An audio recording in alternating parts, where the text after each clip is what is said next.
A biblical perspective on life, culture and current events. This is 2020 on Vision. Well, today we are talking about the powder keg of the world. Rioting has erupted across the UK in about 20 cities and towns, from Belfast to Plymouth. Tensions have been building across Europe for several years on cultural and religious lines. And is this rioting the new normal?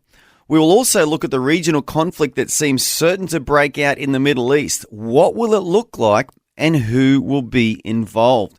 And the big question is, what will America's involvement be? The world's policeman seems to have fallen asleep at the wheel in recent years, and this may come back to bite them as things escalate.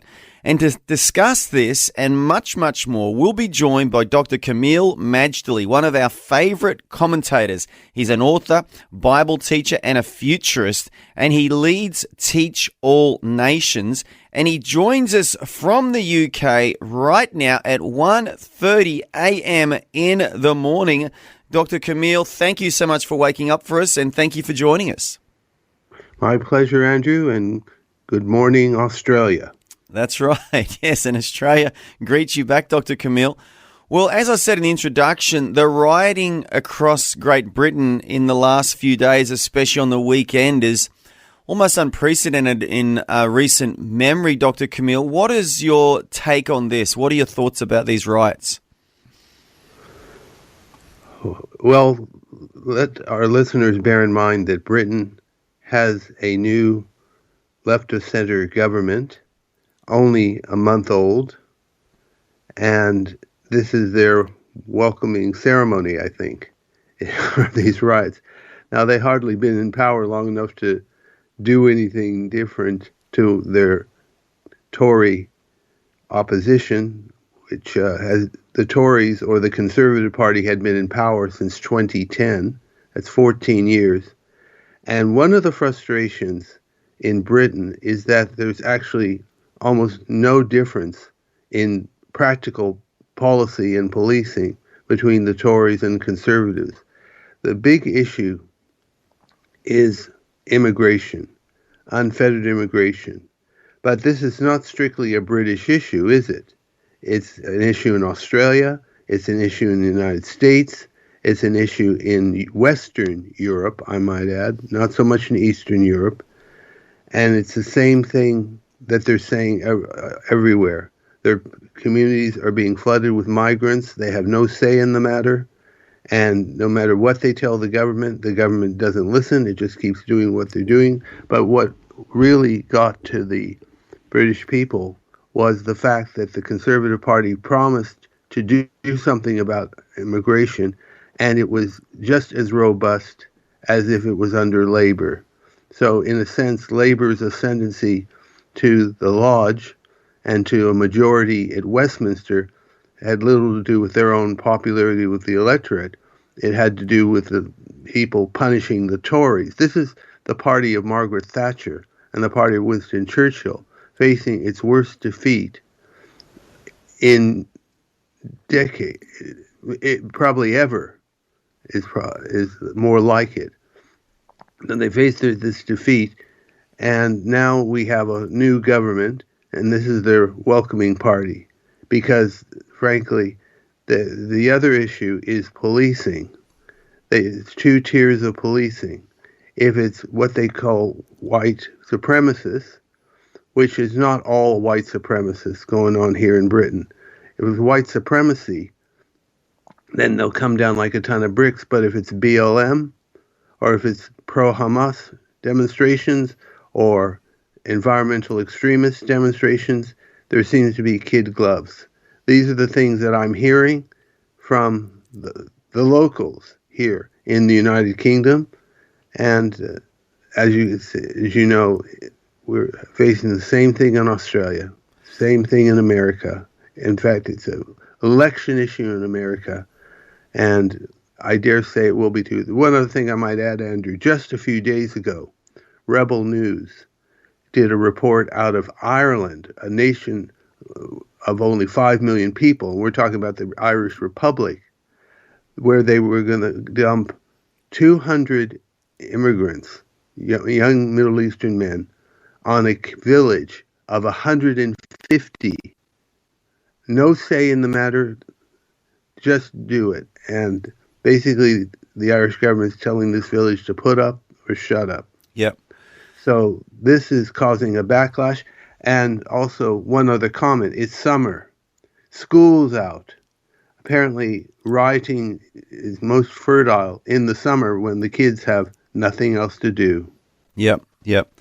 It's really interesting, Dr. Kameel, so to hear that immigration's the issue. You know, I want to segue into something else, which is actually, I believe, a really interesting indicator here, that the Olympics medal table, okay, let's look at sport.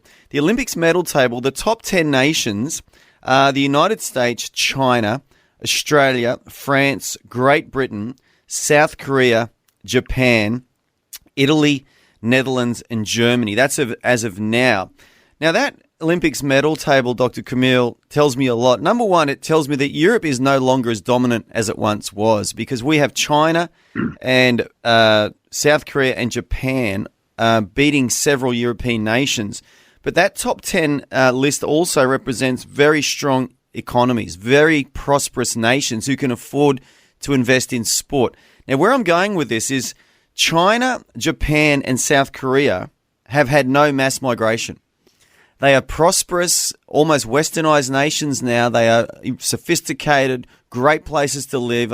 Japan is now the most popular tourist destination for Australians in the whole world. And yet the immigration, like you said, it hasn't been forced on Japan, Korea, or China. It's been forced on formerly Christian Western democracies. And I don't understand it. I'm really curious to hear your thoughts on this. As you said, America, Great Britain, and Australia and France, who are in that top 10, and the Netherlands and Italy and Germany, have all had this mass migration of, and let's be honest about it, a lot of these migrants have been from a Muslim faith. It's been forced on them. What are your thoughts on this? Why has China, Japan, and South Korea been allowed to have no migration? I believe because they chose to not be a migrant country. That's part of it. But also, they're not necessarily migrant-friendly countries either. I'm not sure we're going to hear of much traffic from the Western world or from any part of the world to China, except maybe to study in their universities, and maybe that's if they have a scholarship. They chose to be this way. Douglas Murray, who is from the United Kingdom, and he's a great debater, intellectual, and commentator, he actually wrote a book called The Death of the West, or Death of Europe, The Strange Death of Europe, and the madding crowds. And it's basically the West is under the spell of cultural Marxism and has been for decades. And one of the aspects of cultural Marxism is to replace devotion to God, devotion to family, and devotion to country, and replace those loyalties to devotion to the state and to the cause, using the paradigm, a very false one, I might add, of oppressor and oppressed. And so white Westerners, especially men, are the oppressors, and they can do no good. And then the non-white, and especially non-male and non-binary and whatever else, they are the oppressed. They can do no wrong. Whatever they do, it's not their fault. It's the fault of the oppressed that made them do it. And in addition, they have revisionist history to make people hate their country. Now, that's pretty serious. In fact, it's traitorous, to put it bluntly. And yet, this has been taught in schools for years now. And some are waking up to this, but to change the culture. And this is part of the reason for the riots in the UK, is there's no border security, there's no economic security, and there's no cultural security. Their culture is being attacked, their borders are being attacked, their economy is being attacked by this wave of foreigners who basically don't fit in and don't want to fit in. And remember, migration has been a positive to Australia, has been a positive to the United States. I come from immigrant parents and grandparents. that came to America kissed the ground when they arrived and fit in very, very well. They integrated well. The immigration in itself is good, but mass uncontrollable migration with no say by the people in the land is a concern, and especially if it's bringing in alien philosophies or theologies or whatever that will not fit in and in fact oppose the values of the West, which are, of course, let's be reminded, Judeo-Christian values. Of that, there is no debate. Well, that was our tradition, and you make some really interesting points there, and I want to clarify too that Australia has more than 100 ethnic backgrounds now, nationalities represented in our culture, and we have migrants from Africa, South America, across Asia, and even from the Middle East. And as you said, when people go to a new land, wanting to start a new life, wanting to integrate, wanting to embrace the values and the culture and contribute to the society through work and paying taxes and, you know, getting on with their neighbours, it's a wonderful thing. And some of our most wonderful citizens today in Australia come from Africa, they come from Asia, they come from the Middle East, they come from parts of Europe even and parts of the Pacific Islands, and they contribute to our society. But like you said, if you call a spade, I think there has been some migration into the West in recent years by people who don't want to embrace Western culture. They actually despise Westerners, they despise Western culture, they certainly despise the traditional religion of the West, and this is where the tension comes from. But just going back to my earlier point, if only the Western formerly Christian democracies are being targeted with this mass migration of Islamic people, is there a spiritual dimension to this, Dr. Kameel, or is it simply like you said, a socialist, Marxist attempt to really undermine the West and destroy capitalism? Or do you see a spiritual aspect to this as well? Yes, I do. Everything we're dealing with these days is spiritual. And that's why ultimately, Andrew, the solution is equally spiritual. We're going to see a lot more pressure happening. If you thought that we were in a pressure cooker circa 2020 with COVID and pandemics and lockdowns, there will be more. Now, I am not one to be harping on bad news. And it's not actually necessarily bad news for those that love God. But the fact is, God is allowing the pressure to get people's attention, to wake them up, both those who are believers who have been sleeping, as well as those who don't yet know God. Get their attention, and therefore make them look to heaven, where is the ultimate solution, and flow it together. Now, interesting, there is an alliance, going back to the other side. In addition to cultural Marxism, you have Islamism. We'll call it radical Islam, jihadism, caliphate-seeking Islam, which paradoxically has been in alliance with cultural Marxists, an Islamic ideology, how do you call it? An alliance, that's right, between the cultural Marxists and the radical Muslims, which is a strange alliance in some ways, but it makes perfect sense in others. And it's really, what can we call it? It's ironic because in power, radical Muslims will have little time for cultural Marxists, especially those who have strange doctrines when it comes to sexual politics and morality and all the rest of it. So it's a marriage of convenience that's found its expression in pro-Hamas demonstrations across the Western world, which are internationally financed, well-organized, beautifully printed placards. It's an alliance. Absolutely. And as you said, the cultural Marxists, and not to be disrespectful to people of an Islamic faith, but they're treating the Muslim people like useful idiots. They're using them, aren't they, to achieve their aim. And because most cultural Marxists, to be fair, are intellectuals, they're very intelligent people. And in their intelligence, it breeds an arrogance and a pride which says, yeah, in the past, communism didn't work, Marxism didn't work, but we'll make it work because we're smarter than they were and, you know, we'll work it out. And so they forge ahead, and they're using, like you said, all minority groups in the West, be it people of an Islamic faith or people of different, sexual persuasions and all these different minority groups to garner their support to achieve their ultimate aim. And there's a real disrespect, I think, for all of those groups, including the Islamic peoples, because they believe that eventually they'll just be able to control them like everybody else, and they'll all come into line in this new world order that they want to create. Well, it goes both ways. The Islamist leaders treat the cultural Marxists as useful idiots as well. Bearing in mind, here is a major contrast. Cultural Marxists often either don't marry, and if they marry, they don't have children, or if they have children, they might have one or two would be like a really big deal. Whereas for the Muslims, having children is a way of life. And I appreciate, frankly, their attitude towards children, because children mean the future. Cultural Marxists, of course, don't have time for it. They are very, very pro-abortion. And Kamala Harris in the United States is the queen of pro-choice, absolutely. And just so happens she has no children. But they basically think, if nothing else, the population bomb is on their side because of their large families. Although I've noted in the Muslim world, the parts of the Muslim world I have something to do with, even the Muslims are getting into smaller families than they used to, even down to just 2 children, which would be very small from their point of view.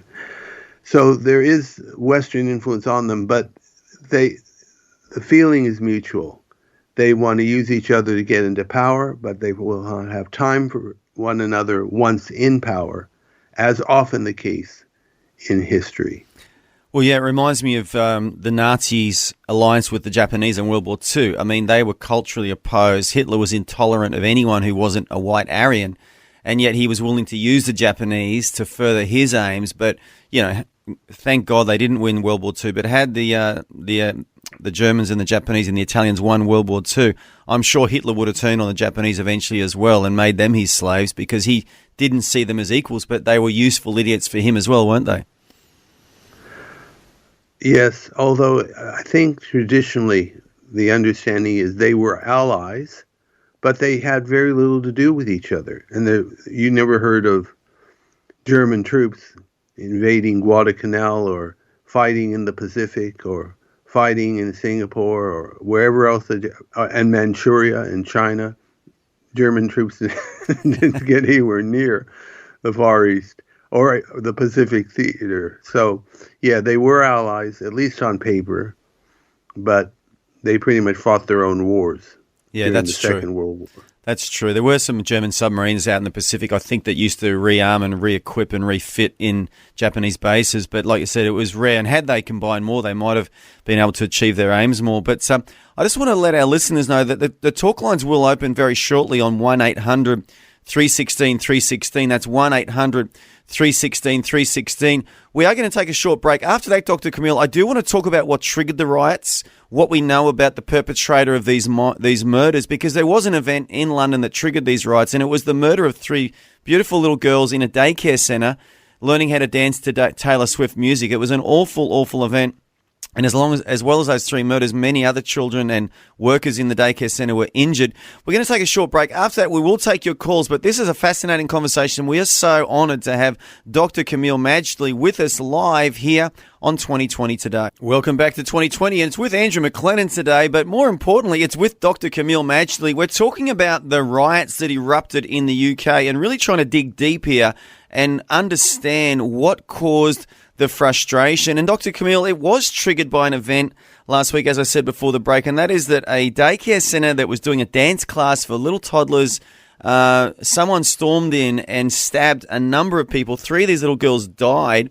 What is the latest? And I do know that the perpetrator was of Rwandan origins. I think he was born in the UK, but he had Rwandan parents, so he was an African. Has the government actually yet told the population what his motives were? Was he on drugs? Did he have a mental illness, or was he motivated by an Islamic indoctrination? Okay, good question. The murders in Southport, which is near Liverpool, on the northwestern side of the country, absolutely shocked the nation. the story goes, but I don't know if it's confirmed or not, is that in social media it said it was a migrant and implied it was a Muslim. Now, what we found is that the young man, he's only 17 years old, was from Rwandan parents, as you rightly mentioned, but they're not Muslim, they are Christian. The parents are Christian. Only the Lord knows what the young man is. And so it was conveyed to us as kind of fake news that he was a Muslim migrant, which he wasn't, or that he was a migrant at all, which he wasn't. He was born in the UK. But the rioters are rioting not just because of that. That was the trigger, so to speak, to start a wave of rioting with a new government. Now, I'm not sure that the government is so new, like just a month, that it's hard to have a track record on this issue when you've been in the political wilderness for 14 years. You would think that the new government would have a honeymoon, but it doesn't look like that. And I think really what most people in Britain were so uninspired by the recent election. I've never seen anything like it, whereas in the United States, the election is stirring up a lot of passion and a lot of interest globally. The UK election that recently happened on the 4th of July was a ho-hum. People just, as far as they're concerned, both major parties were much of a muchness, which I think in Australia there's that feeling too. But I would say there's still, in Australia, some difference between the coalition and the ALP, whereas in Britain, there was virtually no difference. The talk was different, but the outcome was virtually the same, especially with migration. As I said earlier, the Tories promised to cut the illegal migration, and it continued robust as if it was under a left-of-centre party. Yeah, but I do want to ask, so has the government, I mean, the perpetrator's still alive, isn't he? So he's been in custody. Yes. Has anyone made has anyone made a statement? Like, we know his parents were Christians from Rwanda, but has anyone made a statement? What was his motive? Surely by now they've interrogated him and found out what his motives were. Has the government had the courage to actually say what motivated this young man to murder innocent children? I have not yet heard. That doesn't mean it hasn't happened. I have not yet heard of a motive. Yeah. Which concerns me. To be honest, it concerns me because if he did have a mental illness or he was on a psychotic drug or if he had some sort of issue, you would think they would have said that straight away to quell the riots. I'm a little bit concerned, but we'll wait and see that maybe he was radicalised and maybe he did choose a different faith than his parents' Christian faith. But we've got a caller, Dr. Kameel, and we just want to honour their time and value their time. And it's John from Rockhampton. John, are you there? Oh, yes. Hello. Welcome. Thank you very much. Yeah, look, your comments and the doctor's comments on mass migration being forced upon us, which I tend to agree with. However, some things that, to get it through to more layman terms, I think and now you looked at China, South Korea, Japan. Now, of course, those countries, broadly speaking, are Asian in Asia. And, Asia, I'm going to generalize just on Asia for a moment, which includes those countries. None of the Asian nations are happy to take mass immigration. None of them actually do take mass immigration. The East, or shall we say the Asian sector of this planet, are not interested, just completely not interested. If you go to those countries like even Vietnam, Philippines, Japan, if you go to these countries and you walk into an immigration office there and you say, can I please fill out the form to become a citizen of your country, to be a resident, then a citizen, in the same way we do, they will fall off their chairs laughing. They don't even have the paperwork. There's no form printed. Not interested. Well, we understand that, John. So your point is that it's not part of the culture of Asia. My point is the East is closed to immigration. Broadly speaking, they take a little bit of tokenism. But my point is, and it comes down to, they also support a traditional type of union in their country, a more of a Christian union in many regards. But they actually do support the man and the woman. They don't have, they do not suffer from courts choked up with he said, she said cases. They don't concern themselves with gender confusion. They're not interested in these airy-fairy, Western, ridiculous ideas where parents are criminals for enforcing, for encouraging children, their own children. They're not interested in any of that. They keep it simple. They keep it sweet. They don't teach their children in school that... Yeah, we get it, John. So can I ask you, is your key point that they're retaining... John, I just want to ask you a question. Is your key point that the Asian cultures are retaining their cultures and staying strong in their traditional values and the West isn't? Is that the key point you want to make today? Okay, thank you very much. That is the key point that I'm making, and I therefore think that all of our problems are inward-looking, and they come down to our education system. They come right down to these ridiculous laws we've now got in place against parents. Even the coercive control law is absolutely hideous. If one person says to another person in a relationship, "Oh, hi, honey, how did you go? Did you go down the supermarket, pick up the meat?" "Yes, and you were 4 hours, so where else did you go? What have you been doing today?" That is illegal under coercive control, 18 years jail. We get it. I want to get Dr. Kameel's, and it's a valid point too, I'm not cutting off John, but Dr. Kameel, I don't know if you heard that, but the listener, John, made the point that the Asian cultures seem to retain their traditions and their family orientation and their laws and their values, and in the West we seem to have departed from that. Have you got a response for John today, Dr. Kameel? Well, I do. First of all, it brings us back to the point of cultural Marxism, which has attacked our values as well as attacked our families, as well as attacked our faith. That's one thing. Another thing is that mass migrants aren't looking to settle in Asia. I remember spending time in Malaysia and meeting migrants from Iran, which was one of the few countries that would accept Iranian passport holders. And these guys were in Malaysia, but they didn't want to migrate to Malaysia. They were looking to get refugee status and go to the West. Now, for some, the motivation is because of the generous social welfare that the West offers, which makes migration a whole different kettle of fish than before, because in the days gone by, people would go to the West to start a new life, but they did so with the idea that they get a job, work hard, and climb up the ladder financially and culturally that way. Whereas today, you do have a mindset, not among all, but among a great many, they heard of the free giveaways. And I'm hearing stories out of the United States with the current immigration invasion, they call it, where they are given cell phones and money and other things to illegally cross into the United States.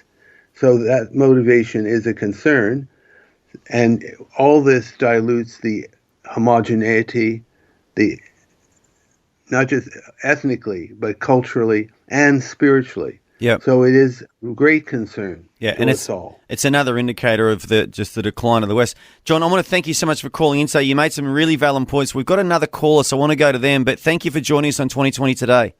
You're welcome. Thank you very much. Good on you, mate. And we've got another caller, Dr. Kameel. I want to get to her before the news. And it's Chris, actually. It's not a her, it's a him. Chris from Melbourne. Are you there, Chris? Yes, Andrew, yeah. Hello. You got a comment or a question today? Just a comment, yeah. I think all this trouble in England is due to the residue of the Free Palestine movement where Islam ran riot.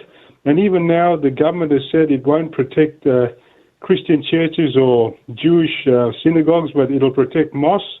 And any act, committed by a Muslim individual is an act of terror. It's terrorism. It's not, it doesn't have to be a group thing. It's terrorism. And just one last comment. The trouble in, Pastor Kameel might know better, the trouble in Bangladesh, that I believe has been stirred up by Islamists because the former president, the lady was quite hospitable to Christians, and so Islam just didn't like that, and I think they're stirring up trouble there. Dr. Kameel, I want to welcome you back to 2020 today. Thank you, Andrew. It's a pleasure. Now, we have a caller on hold, and I always like to value people's time, and it's Chris from Melbourne. And if you remember, Dr. Kameel, Chris just asked the question, or made the point, really, that the Free Palestine, protests in Australia, that were obviously motivated by a very strong Islamic faith, and also the cultural Marxists as well, have really sown some negative seeds in Australia here. Have you got any thoughts on those pro-Palestine marches that we saw in Australia and across the world after the October 7th massacre in Israel? Well, Andrew, you took the words right out of my mouth. The Free Palestine movement, which I call pro-Hamas protests, they are that alliance I alluded to earlier between the radical Muslims and the radical left. There they merge perfectly in this particular phenomena. And remember, it's not just in Australia, it's across the Western world. Isn't it interesting that recent years, mass protests, mass riots are coordinated very well, like the BLM riots of 2020, which still we're talking about till now. It didn't happen just in the United States, it happened across the board, including Australia. So you call it a globalist plot, if you will, but this is the alliance in action. Well, absolutely. And someone's funding it, like you said, because like you said, when placards are professionally made and protests are coordinated and there are organisers and they're getting paid, they don't have jobs. Like you said, I mean, how far down the conspiracy path do you want to go? Someone's funding these protests. Someone is orchestrating them, and there is definitely an agenda behind them. But Chris, is that a good enough response for your question and your comment earlier? Yeah, and I believe the person funding them is George Soros. I think everybody knows that.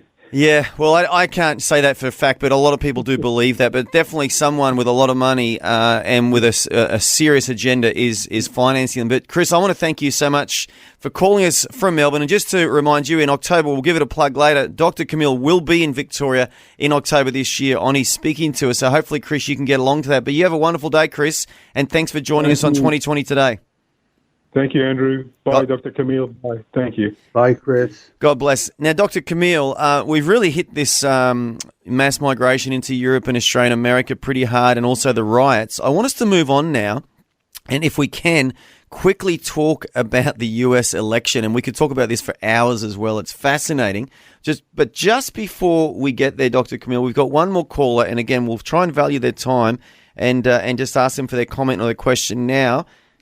And it is Richard. Richard, welcome to the program. Good morning, and how are you? Good, Richard. Have you got a comment or a question for Dr. Kameel today? Just a thought. Some years ago, there was a lot of kerfuffle and hoo-ha made about halal-branded foods. And I know that there's quite a lot of control being put into, if you don't buy our halal-branded foods, we won't deliver food to you. Now, something like that, something to get a brand name or a logo, costs a lot of money for the people who buy it. Where does that money go? And is any of that money associated with funding and funding terrorists and Islamic resistance to Christianity? Well, yeah, okay. Well, I'm going to ask Dr. Kameel if he knows the answer. I don't know the answer to that. That's speculation, but I do want to ask Dr. Kameel. Dr. Kameel, the comment was, or the caller asked, if, here we have the halal branded foods in Australia, and obviously that's like a hidden tax behind the scenes that every consumer now pays because it increases the price of the things we buy. And our caller, Richard, who's from Swansea, Tasmania, has asked, do you think there's any evidence of any of that money going towards terrorist activities, or does it just go to funding Islamic schools and mosques and Islamic activities around the world? Have you got any thoughts on that, Dr. Kameel? Well, to be honest, I'm not that familiar. I know what halal is, but I'm not familiar about the process, particularly in Australia, of how they enforce it and what they do with the money. one could only surmise that the money is certainly going to Islamic causes, but these doesn't necessarily mean it's terrorism or something nefarious. It can be just, as you say, schools and family things and just running business. Yeah. Yeah, I think what is interesting is that they're putting halal, or at least have put halal, on items that no halal is necessary, because halal generally has to do with meat and the like. So why would you put it on Milo, or why would you put it on Vegemite? So, but it could also be consumer driven. If the major corporations want to put halal just to be nice or be inclusive, or if they think putting that halal label will get them more business, then they'll happily pay the extra money for that purpose. But other than that, no, I can't say. Yeah, it's just speculation. So, Richard, an interesting question. We don't have the answer, so we're only speculating. But we've got a couple other callers on the queue here. But Richard from Swansea, Tasmania, thank you so much for joining us on 2020 today. Thank you for your taking the call. Thanks. Good on you, mate. See ya. Okay, we've got another caller, and it is Ted from Victoria. Ted, welcome. Yeah, hi. How's it going? Good, Ted. You got a question or a comment for Dr. Kameel today? I've got a sort of a question comment. Is when part of the last day's problems in the Bible is nation will rise against nation. In the Greek, that would be ethnos. Is that what we're actually seeing? Nations around the world actually rising against nations, not countries against countries, but nations against nations. That's a really good question, Dr. Kameel. Did you hear that? The caller has asked, are we witnessing nations rising against nations, even when it's just different people groups within nations rising up against other people groups? Would you say this is a sign of the last days? I believe it is a sign of the last days. And Ted brought up an interesting point, bringing the Greek in, the ethnos, which, of course, is ethnic groups, as opposed to nation states, which can comprise of many ethnic groups. I believe both understandings apply. Nation states will rise against nation states, and different groups will rise against different groups. Just remember, groups of different ethnicities can live harmoniously together for decades and for centuries. That's nothing unusual. But it's also possible to divide people, and groups of people that live together for many, many years, like in the Middle East. Jews and Arabs have lived together as cousins for centuries. But that doesn't mean that there will never be disharmony. And as we know, we have a century-long Arab-Israeli conflict on our hands. So I think, again, cultural Marxism, not that it's the only show in town, but it's the major one. It specializes in division, causing groups that normally would be harmonious to be at odds one with another. So let's give credit where it's due. Yeah. Absolutely. And Ted, I want to thank you so much for your call today. We're going to move on with the show, but really appreciate you calling in. Ted from Victoria. And again, look out for the Dr. Kameel tour to Victoria in October this year. Have a great day, Ted. Yeah, thanks, man. Cheers. Thanks. And we'll get one more caller in, Dr. Kameel, then we'll move on to the US election. But it's Richard from Austinville. Richard, welcome. How you going, guys? Got two quick questions for Dr. Kameel Majdali. Where do you see communism and corporatism intersecting? That's a good question. Did you hear that, Dr. Kameel? Where does communism or cultural Marxism intersect with corporatization or the large corporates around the world today? That's an excellent question, and I can only offer a preliminary answer. In fact, it seems very ironic when you think about it, because cultural Marxism is not necessarily pro-capitalism, and yet wokeism, which is the most extreme part of cultural Marxism, became mainstream because of the involvement of big business and corporations. What I understand, and I'll tell you who outlined this point very well, was in his best-selling book, Woke, Inc., by Vivek Ramaswamy. The name may sound familiar because he ran for president. He's a guy who's like 37 years old, worth over $650 million. He's the epitome of the American dream because he's child of migrants and all that from India. But he said that the reason that big business got on the cultural Marxist woke train was very simple: money. I can't fully explain how it's all connected, but why do people do anything these days? Why did Judas betray Jesus? Money. Money, in one sense, really does make the world go round.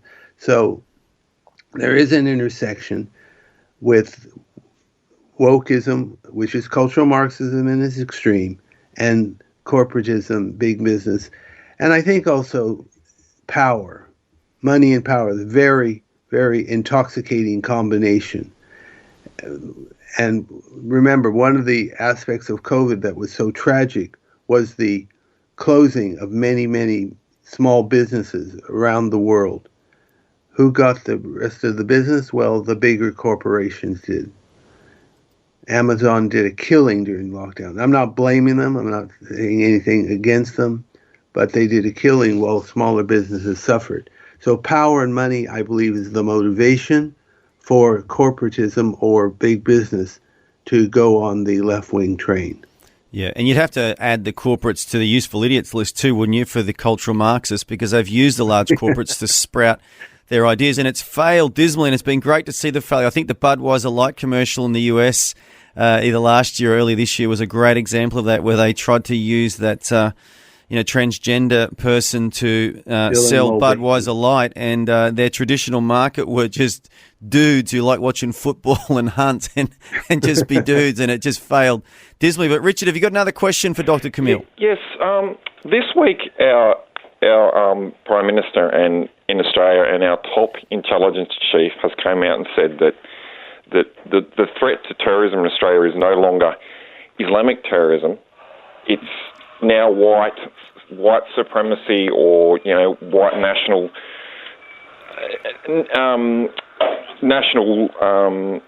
sort of like, I don't know if it's called Nazism, but anyway, that is the new threat to terrorism now.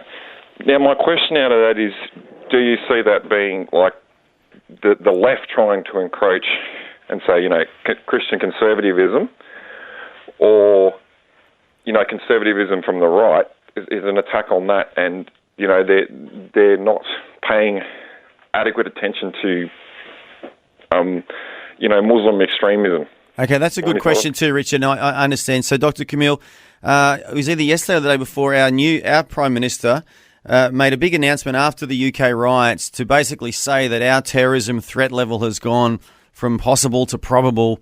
And then he made a big point of saying, but there's no real imminent threat, but we just want to let you know. And it was really an example of posturing. He was trying to, I think, present himself as a strong leader to the Australian population. But his language made it sound like Islamic terrorists may not be the threat. The threat could actually be from, he used terms like self-righteous people, angry people. And I saw it as a reaction to the UK riots. And Dr. Kameel, I don't know if you saw our Prime Minister's statement, but have you got a comment or a question about that? Because the caller, Richard, is asking, what do you think about that for a national leader to basically make out that it's not Islamic terrorists that are the potential threat to Australia, but it's actually other groups such as right-wing groups and white supremacist groups?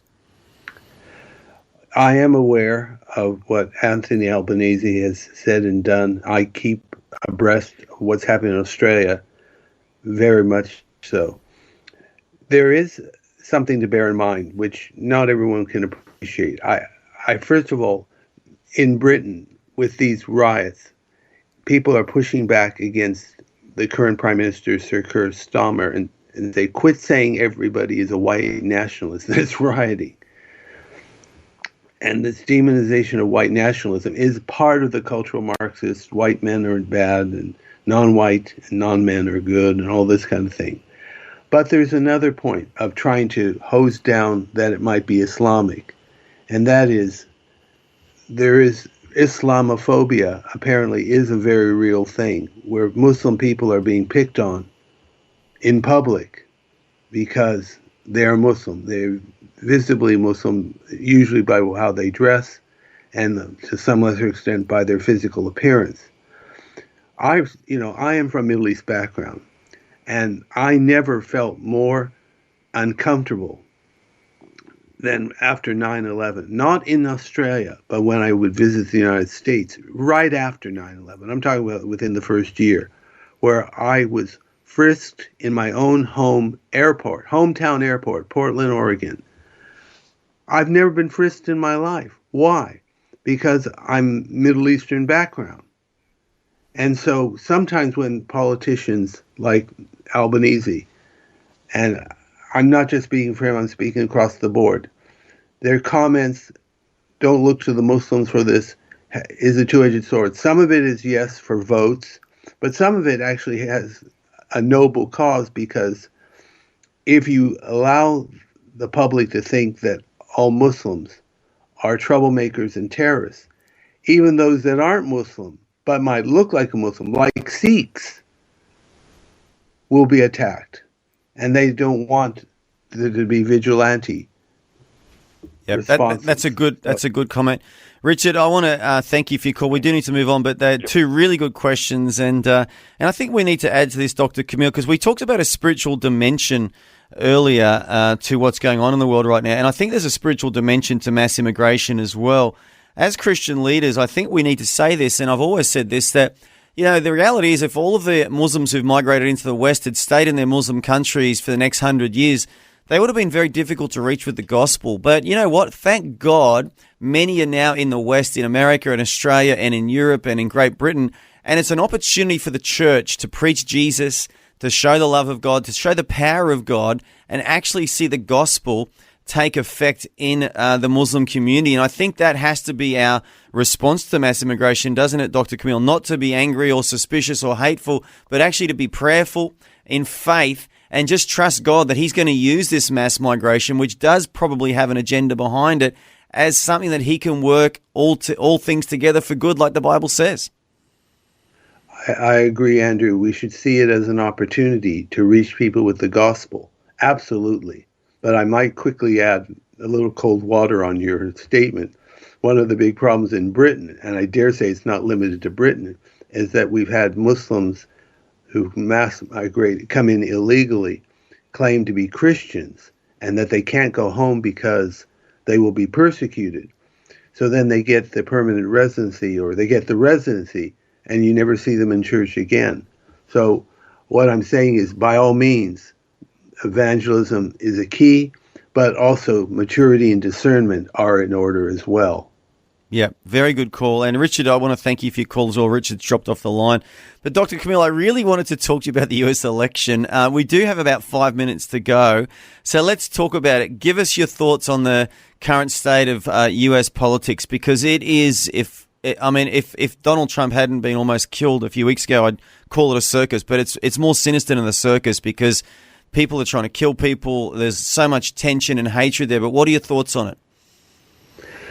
Well, first of all, there's never a dull moment with this particular American presidential election of 2024. It sounds strange, and people might be surprised what I'm about to say, but it's actually been tamer than what I thought it would be. I was expecting much more of a free-for-all than what we have seen.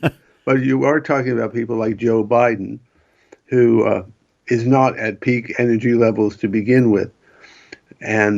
And then you have Kamala, who just come out of left field. Interesting, there are Christian commentators on a program called Flashpoint. And Flashpoint, I watch it regularly and religiously, but one of the commentators, Rick Green, has been saying for months that Joe Biden wouldn't be the nominee for the Democrats. And he wasn't prophesying, per se. He's just predicting. And, of course, he was ready to eat crow, this Rick Green. Ready to eat crow, well, maybe Joe will do it, because Joe wanted to run. I do not question Joe Biden's sincerity. He wanted to run again for the presidency. And he's an Irish background, so he's very determined. He's a fighter. He's stubborn as well. I'm going to run. And then next thing you know, he's not running. And I just saw a headline now. Will Joe Biden crash the Democratic Party convention and take back the nomination? Because technically he's the one that earned it, not Kamala. Kamala has never earned one vote in an election for primaries. she ran in 2020 and dropped out before the first primary. So what I'm saying is, and we need to clarify that too. She dropped out because of a lack of popularity and a lack. She wasn't resonating with anyone, was she? So she dropped out because she didn't have a chance of winning. In 2020, that's right. She didn't. But can I just say, the gaslighting factory has gone into overdrive since she came into it. Actually, it's been around for the last several years, but it's come into epidemic proportions with Kamala on the scene. And it's, of course, we've never seen anything like it. But I as I said earlier, I contrasting the American election to the British election, two completely different responses. As I said, the British election was dull. People were uninspired, no passion, no interest, apathy galore. And of course, it's not mandatory to vote in the UK, and many did not. I think they only had 2/3 of the turnout. In the United States, the fireworks have not stopped. So there is a spiritual dimension to the American election, and some might seem to be over-dramatic about it, but I don't think they are. There's a lot at stake in this election. You couldn't have two positions, two candidates, more the difference between them is extreme. It is. It's not like in the United Kingdom with Rishi Sunak and Keir Starmer, where they're almost identical. Here you've got Trump and Harris, or even Trump and Biden, couldn't be more different.